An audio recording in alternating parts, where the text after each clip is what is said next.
Baiklah, selamat siang. Nama saya Lisa Sandrina Chandra, NIM E0131-2010-22, Prodi Kearsipan, dan di sini saya akan membahas PowerPoint mengenai proposal dari mata kuliah Bahasa Indonesia.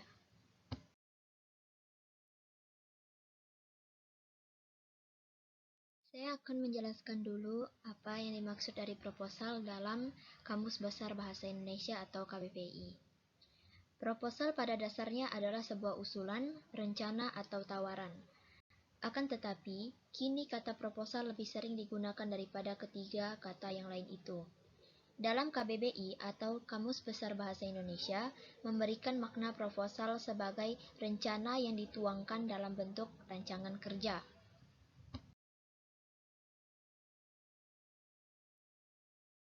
Kami di sini disuruh mencari salah satu contoh proposal yang akan kami bahas.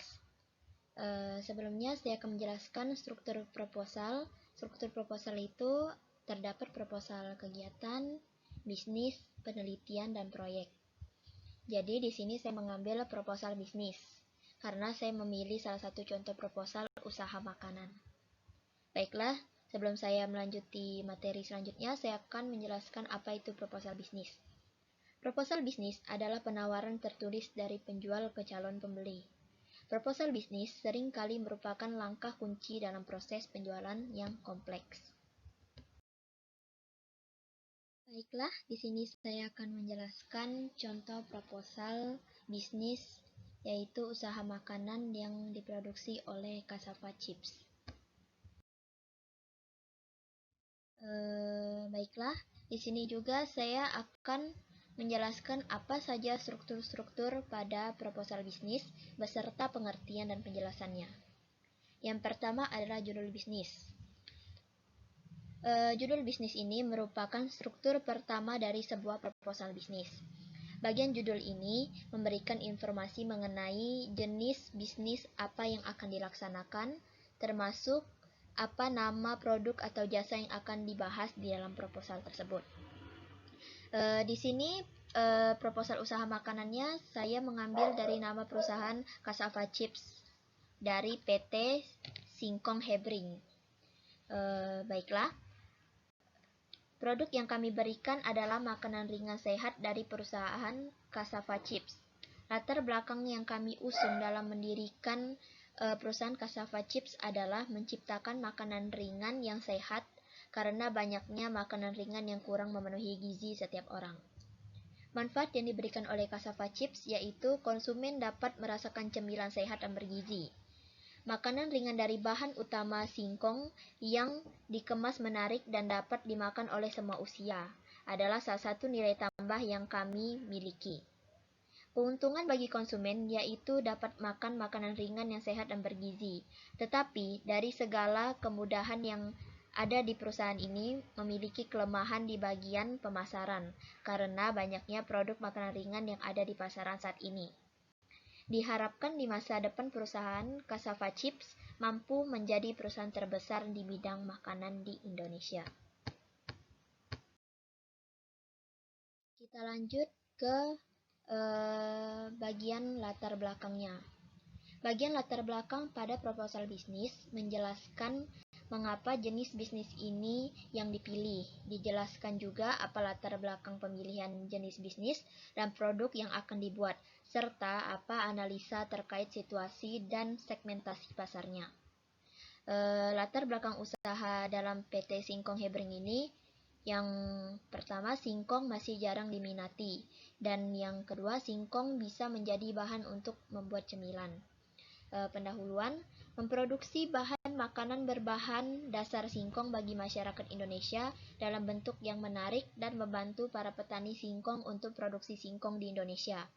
Bisnis di bidang makanan ini sangat menjanjikan ketika memiliki inovasi dan kreasi untuk dikembangkan.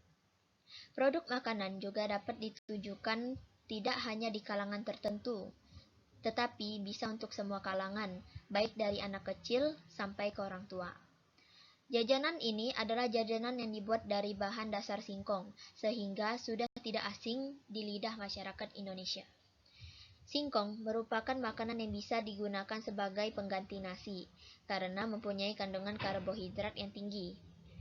Singkong juga baik bagi kesehatan karena mengandung vitamin, mineral, dan serat.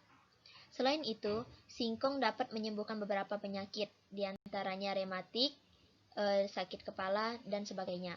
Dilihat dari beberapa manfaat tersebut, maka singkong merupakan dasar makanan yang menyehatkan tubuh. Di sini saya akan menjelaskan bagian deskripsi produk. Deskripsi produk ini termasuk dalam bagian inti, yakni pada bagian ini menjelaskan secara detail produk yang akan dipasarkan, meliputi nama dan jenis produk, bahan baku utama, cara membuatnya, keunggulan dan kekurangan, estimasi harga, dan disertai fotonya, jika ada fotonya. Dalam PT Singkong Hebring ini, pengusaha akan menanamkan produknya sebagai cassava snack yang akan terbagi ke dalam dua jenis produk, yakni cassava cake dan cassava chips. Cassava cake yaitu kue-kue yang terbuat dari bahan baku singkong, akan menghadirkan pengalaman unik saat menyantapnya, yang dibalut dengan topping-topping yang modern seperti Nutella, Ovomaltine, dan juga lainnya. Sedangkan cassava chips merupakan keripik berbahan dasar singkong yang kriuk dengan pemilihan bumbu yang pas. Cassava chips cocok untuk dikonsumsi siapa saja dengan harga yang terjangkau. Berikutnya tentang deskripsi bisnis. Bagian ini menerangkan tentang nama dan jenis usaha, pernyataan singkat bisnis yang akan dijalankan, rencana kerjasama, visi misi perusahaan, serta rancangan bisnis selama beberapa tahun ke depan. Jadi di dalam deskripsi bisnis PT Singkong Hebring ini terdapat keunikan. Yang pertama, pengemasan bungkus dalam desain yang unik sehingga menghadirkan kesan yang instagramable. Yang kedua, pemilihan topping baik untuk kue maupun keripik yang berbeda dari biasanya sehingga menjadi daya tarik orang untuk membeli. Dan yang ketiga, konsep eat and go, di mana orang-orang bisa langsung membelinya tanpa perlu memakannya di tempat dan memakan waktu yang lama. Termasuk dalam deskripsi bisnis, yaitu tujuan perusahaan dalam PT Singkong Hebring. Yang pertama, kedepannya cassava chips akan mengeluarkan produk makanan ringan yang sehat dengan menggunakan bahan alami, namun dengan tampilan dan bahan yang berbeda dari sebelumnya. Produk ini akan dipasarkan di seluruh Indonesia secara merata dengan sistem franchise. Yang kedua, memproduksi bahan makanan berbahan dasar singkong bagi masyarakat Indonesia dalam bentuk yang menarik dan membantu para petani singkong untuk produksi singkong di Indonesia. Lagi ke proses produksi. Bagian proses produksi menjelaskan mengenai bagaimana proses produksi dibuat dari awal bahan baku sampai menjadi barang jadi. Penjelasan bisa melalui pembahasan rinci, lewat skema flowchart atau diagram alir, atau lewat dokumentasi foto. Di sini adalah termasuk pembahasan rincinya, mulai dari awal bahan baku sampai barang jadi. Ini ada alat dan bahan, jumlah bahan yang digunakan, harga dan totalnya. Bisa dilihat di sini.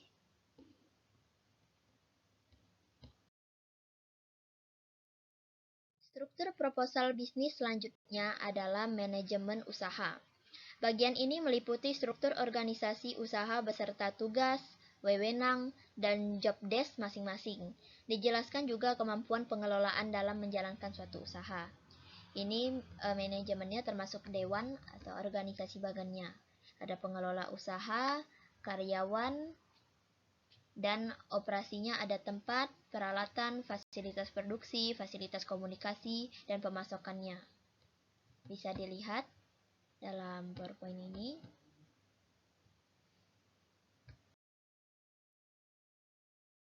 Baiklah, kita lanjut lagi pada bagian pemasaran. Pada bagian pemasaran ini membahas mengenai potensi dan peluang pasar dari produk yang ditawarkan, segmentasi pasar, dan target konsumen yang dituju, serta apa strategi pemasaran produk, serta pendekatan yang dilakukan untuk melakukan promosi. Baiklah, di sini ada survei pasar, survei terhadap pasar, dan peluang bisnis. Dalam survei pasarnya, masyarakat menyukai singkong sebagai bahan olahan cemilan yang bisa dimakan siapa saja, mulai dari kalangan bawah hingga ke atas. Singkong menjadi salah satu jenis cemilan yang disukai, terutama sebagai teman mengobrol, bahan untuk makanan kecil, dan bahan pengganti makanan pokok. Dan survei terhadap pasarnya, pengusaha telah melakukan survei terhadap kondisi pasar dan menemukan beberapa hal menarik, seperti masyarakat cenderung menyukai makanan cepat saji, kebiasaan orang-orang untuk makan di luar rumah, dan kandungan gizi singkong yang baik. Dan peluang bisnis dari singkong ini adalah, dalam rumusan masalahnya, perlu mencari tempat untuk penyediaan singkong sebagai bahan baku utama, serta ide pengolahannya yang akan diolah dalam bentuk keripik dan kue. Solusi masalahnya, adanya kerjasama dengan para penyetor singkong untuk menyetor singkong sebagai bahan baku utama, serta menjadi distributor untuk pembuatannya, untuk menjadi penjualan hasil produk olahan. Baiklah, terakhir dalam proposal bisnis ini adalah mengenai tentang bagian deskripsi finansial. Deskripsi finansial meliputi besaran kebutuhan modal yang diperlukan, sumber dan penggunaan modal, laporan keuangan dalam bentuk neraca atau cash flow, serta analisis titik impas atau break-even point (BEP) dalam suatu usaha. Jadi deskripsi finansial ini berbeda ya dengan proses produksi, karena proses produksi itu hanya menjelaskan pembahasan rinci tentang alat dan bahannya dan pengeluarannya. Sedangkan dalam deskripsi finansial ini meliputi semua laporan besaran modal dan keuangan yang telah dikeluarkan. Bisa dilihat di sini biaya-biayanya, perhitungan kotoran bersihnya, dan berapa keuntungan per bulannya.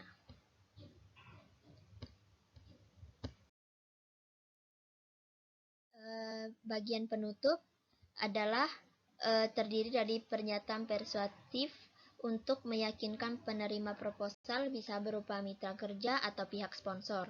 Ditampilkan juga lampiran-lampiran yang mungkin diperlukan dalam proposal. Dalam penutup PT Singkong Hebring, demikian proposal usaha makanan yang dapat kami sampaikan. Pengenalan BJBR akan digencarkan di banyak media, terutama yang menjadi fokus adalah pengenalan di sosial media, dikarenakan biaya yang dikenakan juga sesuai dengan modal awal. Sosial media yang dijadikan fokus adalah di Instagram, Facebook, WA, BBM, dan lain. Dengan fokus target pasar yang dipilih adalah semua kalangan masyarakat Indonesia. Di sini sudah ada websitenya, Instagramnya, head office-nya, lokasinya, telepon, email. Baiklah, itu saja presentasi dari saya. Jika ada salah kata, mohon dimaafkan. Terima kasih, semoga bermanfaat bagi kita semua.